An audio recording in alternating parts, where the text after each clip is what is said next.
listening to Dallas Theological Seminary's Chapel Podcast.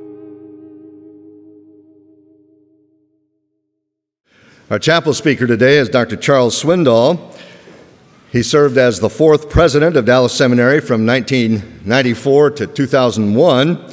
Since then, he has served as chancellor, and he is also the senior pastor of Stonebriar Community Church in Frisco, Texas, which is north of Dallas. Dr. Swindoll is the featured Bible teacher on the popular radio program Insight for Living, which is aired many times daily around the world. And he's the author of many books on Bible characters and topics for Christian living, plus a new Bible study series entitled Swindoll's New Testament Insights, beginning with the first volume, Insights on Romans.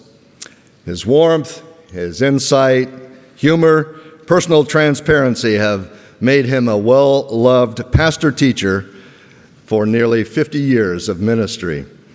Chuck and his wife Cynthia reside here in the Metroplex, and they enjoy spending time with their 4 adult children and 10 grandchildren. And I would like you to join with me in welcoming Dr. Charles Swindoll as our speaker.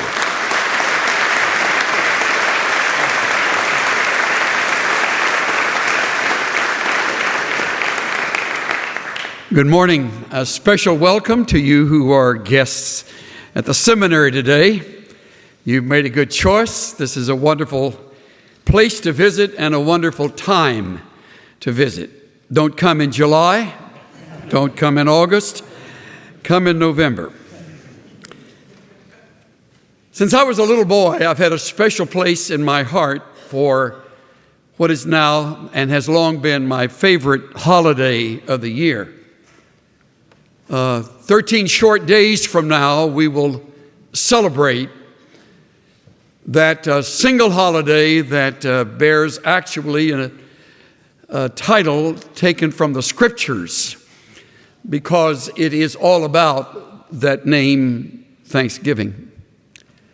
I remember standing as a 10-year-old child at South Maid Elementary School in a portable building in East Houston with my hand over my heart as we were saying the Pledge of Allegiance to the flag. Our teacher led us in that and then always followed the pledge with a prayer. This particular day, she seemed to sort of stumble through the prayer. I didn't understand until later why. Every time her prayer would end with the reciting of the Lord's Prayer, which we would join in and pray with her, and by the time we reached, "Thine is the kingdom and the power and the glory forever and ever, amen," she was audibly sobbing. I found out at recess that she had lost her husband about 5 months earlier on the blood-washed shores of Normandy. And the one she had loved and lost now left her grieving, and she faced her first Thanksgiving and, of course, her first Christmas to follow without the one she had loved and lost.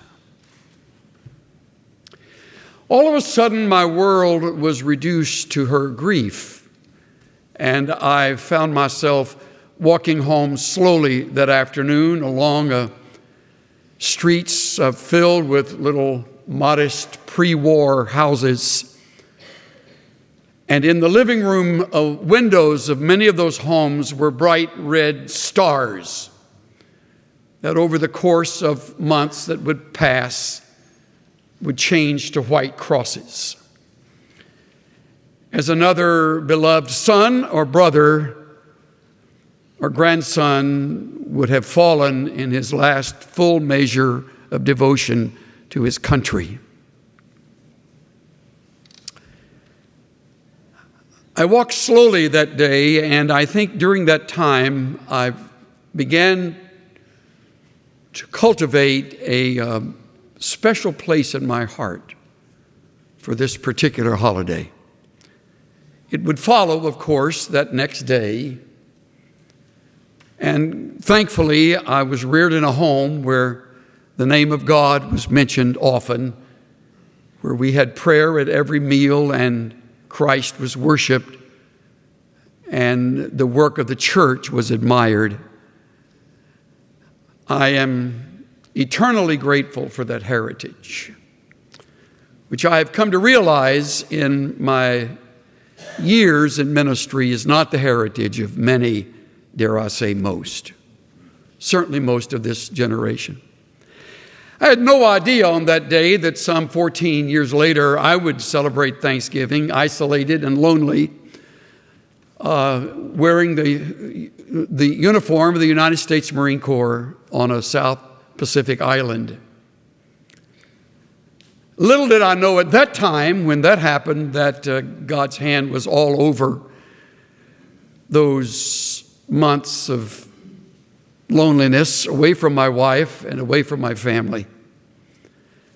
Little did I realize that a year from then, my next Thanksgiving would be celebrated on this campus as a first-year student in the year 1959. Each Thanksgiving, Cynthia and I would always have something special that we would do for other students. I think it was our second, may have been our third year, we decided we would invite to our little apartment. We lived at what was called then campus apartments that thankfully has been destroyed. But back then it was home, little 3-room place where you had to go outside to change your mind. And our living, dining, bedroom included a little fold-up table, plastic table that became our dining room table as we turned our bed sideways and fitted in a table or a table and a half long enough to hold a Thanksgiving turkey, in this day turkeys, and all the trimmings. We invited all of the international students on the campus on that particular Thanksgiving day. In those days, the only international students present at the school were the Korean men who were there. At that time, it was an all-male school, so these men were there. Most of them would be away from their families for 4 years without interruption. They never went home. And of course, Thanksgiving is our holiday as Americans, and they were gracious enough to accept our invitation, and they came and filled the room. I believe there were 12 to 13 of them. White shirt, black ties, black pants. Looked like a room full of Mormons as they stood around the table, and we were all there. And one man later became Dr. Kim, who is a pastor of one of the large Presbyterian churches in Seoul, began to cry. He said, "I've never seen this much food in all my life." He said, "We could feed a Korean family on this if we could preserve it for 6 months or more." And I said to him, "Would you lead us in prayer in your native tongue, and then would you men sing the Korean national anthem?" Oh, man. So we began to pray, and if you've ever been around Koreans as they pray, they go from Africa to Zurich in their list, and after the film started to form over the gravy, I noticed, as he was praying, and he wasn't in a hurry, and nor should he have been. And I have to confess my own naivete here. I thought as he prayed, can God understand Korean? What a dumb question, you know. And then they sang. And when they sang, they stood with their arms by their sides and their chests out. And they just bellowed the Korean national anthem. It was a magnificent moment. By then, we were all in tears. And we, of course, spent the afternoon feasting on the meal. I have learned since then the importance of truly observing Thanksgiving. We plan to do it this Thursday, 2 weeks from now, with members of our family. There will be 15 of us at our table. We had hoped to have a couple or 3 extra guests. They weren't able to come, but it'll be our family.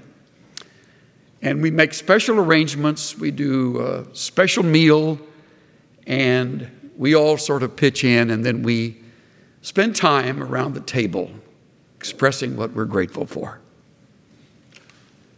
It's one of those Swindoll traditions that we have been engaged in since before we had babies, and now that we have grandchildren and they are beginning to marry and will have their babies, it will just expand.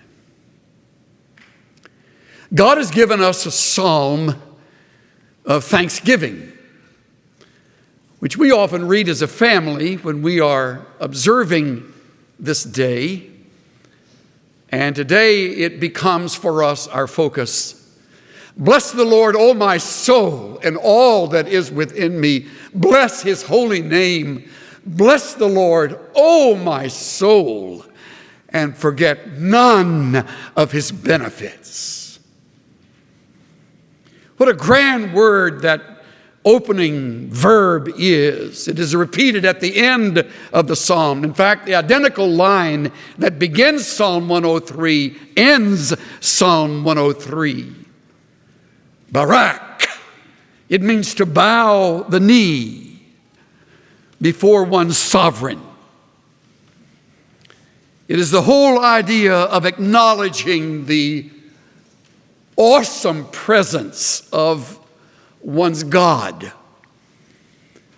And the psalmist David, wherever he is and whatever may have been his circumstances, he's caught up in this magnificent moment of praise to his God. Interestingly, he doesn't exhort the reader to bless the Lord. He doesn't exhort the nation he serves over as king.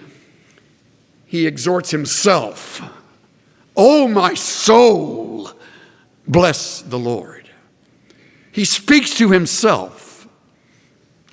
So what we have in the psalm for 5 verses, words directed to oneself. In this case, the psalmist. In our case, the reader.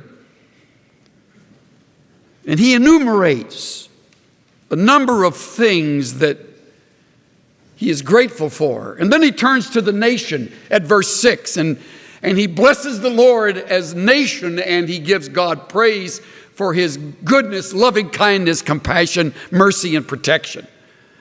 And then at the end, about verse 19 down to 22, it is a blessing that is international and universal, as he speaks to the angels and says to them, bless Yahweh. Bless his holy name, you who flood his presence with your praise and adoration. I love the words of Spurgeon on this psalm, especially the first 5 verses. Here David begins his list of blessings received, which he rehearses as themes for praise. He selects a few of the choicest pearls from the divine love, threads them on the string of memory, and hangs them about the neck of gratitude. This is a grateful man whose life has been scarred and marred by sin and affliction, adversity, hardship. Who knows how many times David wanted to just run as far as he could. He's known days like that, and there's not a person in this room who can't identify with those feelings. He's been at the lowest depths and he's been at the heights of his emotions, and now with stylus in hand, he sits down, actually may have written it on his knees, and he bows his heart low before his sovereign God, and he strings the pearls along this necklace of gratitude. Remember this, men and women, joy doesn't make you grateful. Gratitude makes you joyful. Joy follows gratitude. And with this holiday coming so quickly upon us, I urge you to take time to enumerate, even spell out, amplify each one with examples and stories and illustrations. And if you haven't family near, do this with friends. Thanksgiving is designed not to be celebrated alone, but with others who, with you, join their hearts in blessing the God of heaven. Now, for what is he grateful? Look for yourself. After acknowledging that he is to bless God and forget none of those benefits, he now names 5 specific benefits. Each begins with who, referring to our sovereign God. This Lord, whom my soul blesses, has pardoned all your iniquities. Isn't that great? Think back. Don't go too far, or that's all you'll be doing for the rest of the time. Just think back over the last 6 months.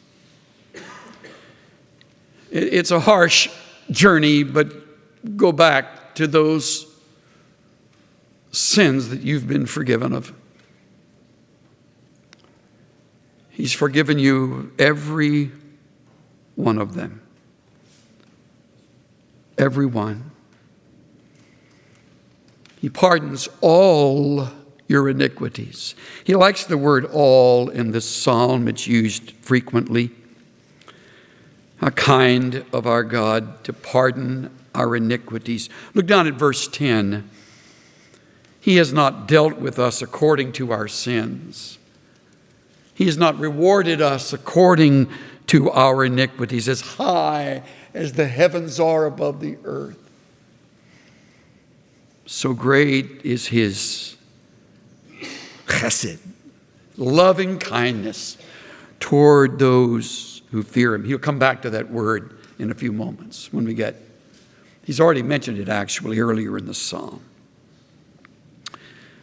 My sin, oh, the bliss of this glorious thought. My sin, not in part, but the whole, is nailed to the cross. I bear it no more. Bless the Lord, oh my soul. I bear it no more. As far as what? East is from west, so far has he removed our transgressions from us. I heard of a young believer who was so burdened with the fact that he repeatedly was sinning in the same way. And so discouraged, one morning he woke early and couldn't sleep and fell to his knees.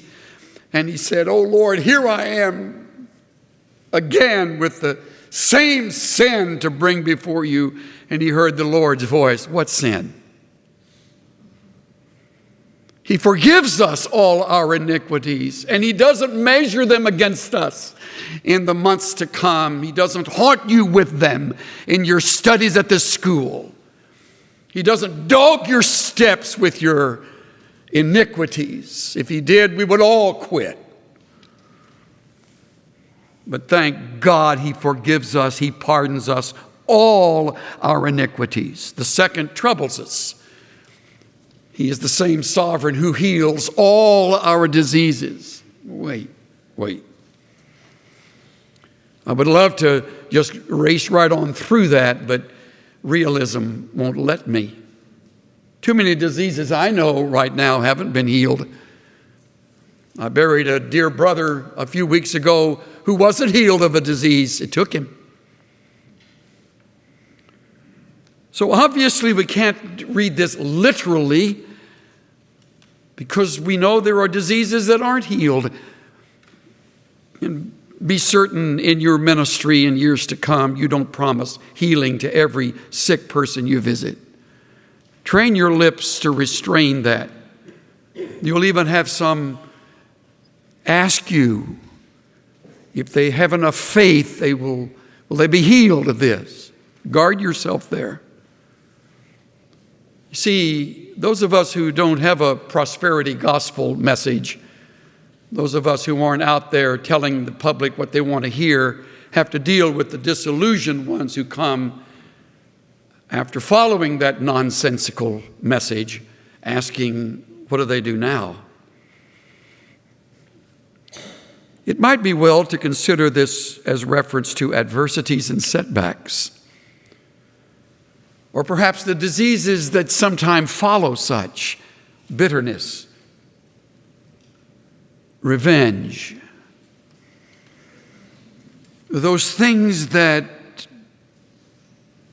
come as a result of our lacking forgiveness of others, those diseases of the soul, those emotional diseases over which the Lord is able to heal us, and heal all of them.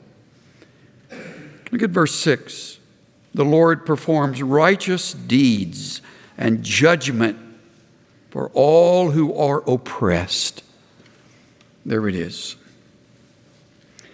And I can't mention that matter of adversity and setback without remembering Job, everybody's hero. Took him a long time to find healing, long time. His book is a philosophical book, and it's filled with questions. In fact, he says on one occasion, I would that I could stand before him and argue with him. You too would say that, having buried all of your children and all of your servants and found yourself bankrupt, no ability to make a living, and sitting in sackcloth and ashes. But he began to get a breakthrough about chapter 23. He knows the way that I take. When he has tried me, I will come forth as gold. My foot has held his steps. Neither have I gone back from the command of his lips. I have esteemed great word in the Hebrew. I valued the words of his mouth more than my necessary food. Check it out for yourself. Job 23, 10 through 12. He's getting a breakthrough. He's beginning to be healed in the midst of the disease of disillusionment and what could have been bitterness, which tragically his wife suffered from. Curse God and die. Be careful that you don't mock his wife. She too had lost all the children. We're not all, my daddy used to say, we don't all have the same put together. We got a different put together. Some I can roll through some things, and Cynthia's stuck back here. Some things she can take and handle so much better than I, and I can't get on first base. So here's a couple in the midst of their loss who are trying to make it through.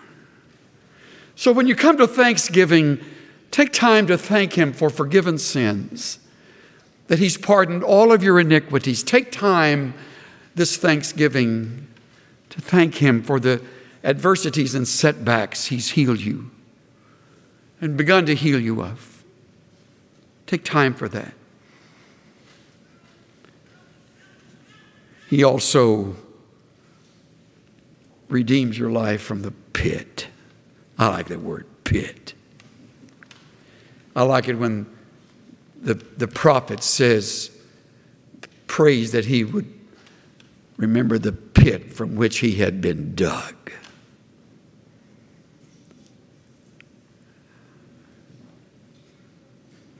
He redeems your life. Has reference to the pit of sin, no doubt, the pit of eternal punishment that would have been yours and should have been yours, all things considered, save the death of Christ. The pit of corruption. Look at 15 of this same chapter. As for man, his days are like grass, as a flower of the field.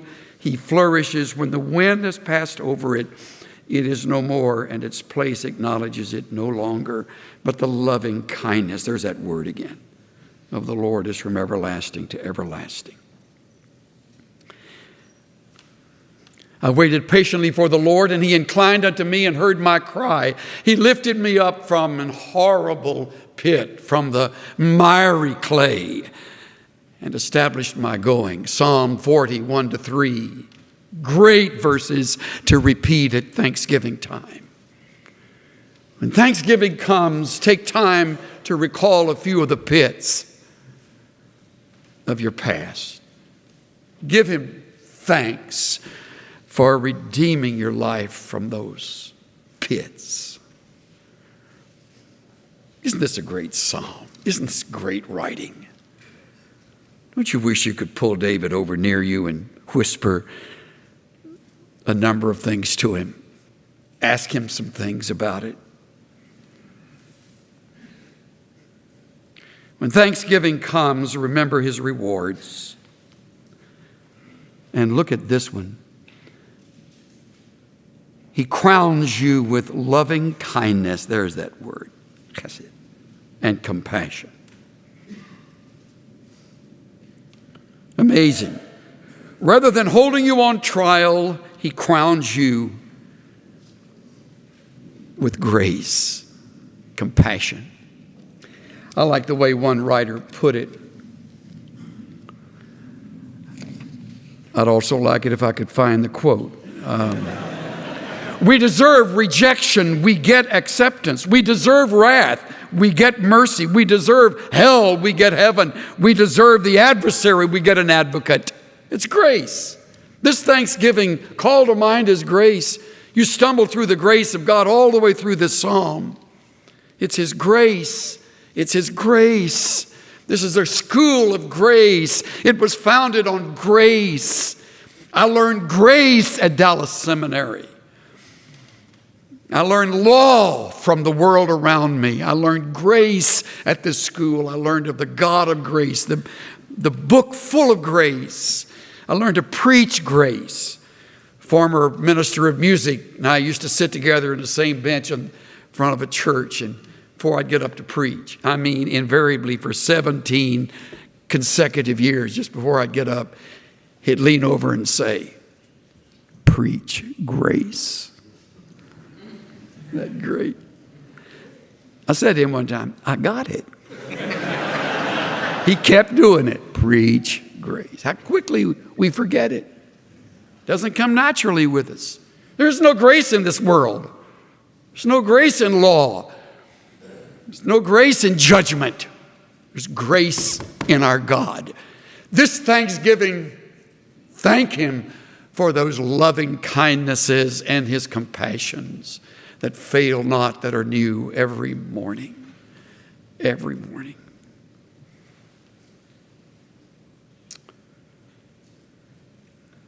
And we read, He satisfies your years with good things, so that your youth is renewed like an eagle.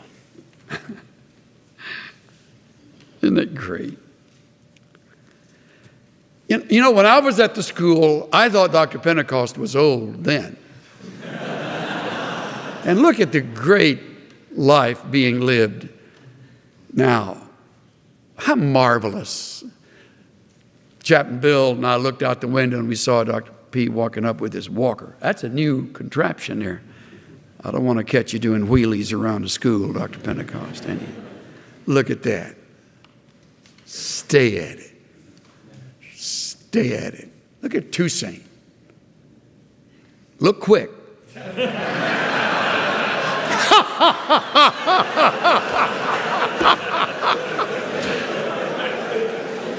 I'm crazy about him. I was here when he first came to the school, and I remember thinking, how in the world did they find a guy this great? He's just greater now. God's crowned his life, crowned him with good things and satisfied his years. His youth is renewed like the eagle. And look at Chaplain Bill back. Wake up, Bill. Look at Chaplain Bill back here.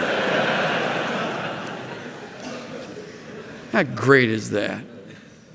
You know, I had a friend tell me, who was a faculty member at another seminary, he said, your school is so different. He said, when our faculty is about ready to hang it up, they move his books out in the hallway and help him get out in a hurry. We don't move books into hallways here. We honor them. We honor them till their last day. It's because it's a place of grace. because we believe that some of the greatest things to be learned are learned from those in their 80s, and some even in their 90s. I mean, when you get that old, you're teaching things you didn't even know you knew, and that's marvelous. It's wonderful. Remember when I preached through Job? We had a youngster in our church that sat with his parents, and Job takes a long time to preach through, you know. And the little kid leaned over and said to his daddy, "How old was I when Pastor Chuck started the book of Job?"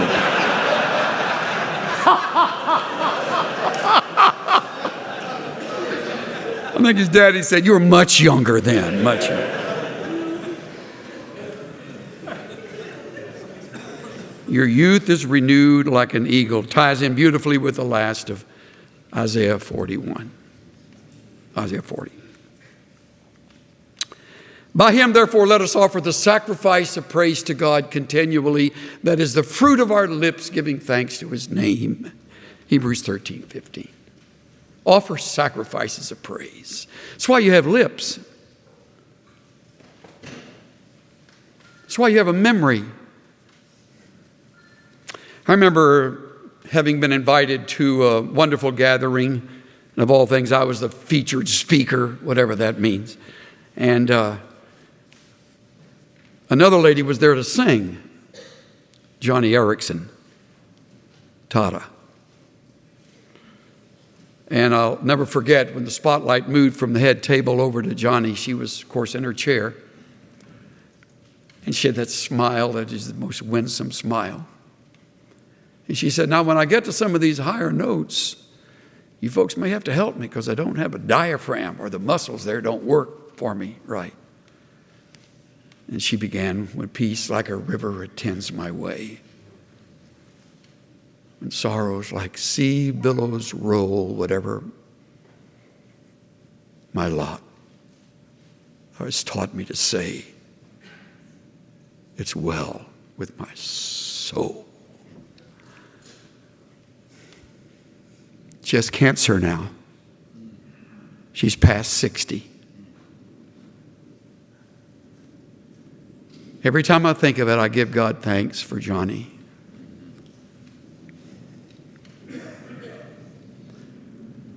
Someday you may be there. Someday you may be in your 80s or 90s. Someday you'll be on the tail end of your ministry. And you'll have a choice to make. You can turn your life into a grinding, negative, cynical existence, or you can become a model of what these men represent and others like them. Brennan Manning writes, "Grateful people are a delight to be around, and their spirit is catching. It is simply not possible to be simultaneously grateful and resentful." John Kavanaugh relates the story of a grateful old woman in an extended care hospital. She had some kind of wasting disease, they called it. Her different powers were fading away over the march of the months. A student of mine happened upon her on a visit. The student kept going back, drawn by the strange force of the woman's joy. I love this. Though she could no longer move her arms or her legs, she would say, "I'm just so happy I can move my neck." When she could no longer move her neck, she would say, "I'm just so glad I can hear and see." When the young student finally asked the older woman what would happen if she lost sound and sight, the gentle old lady said, "I'll just be grateful that you come to visit me." There was an uncommon freedom in that student's eyes as she told me of her friend. Somehow a great enemy had been disarmed in her own life.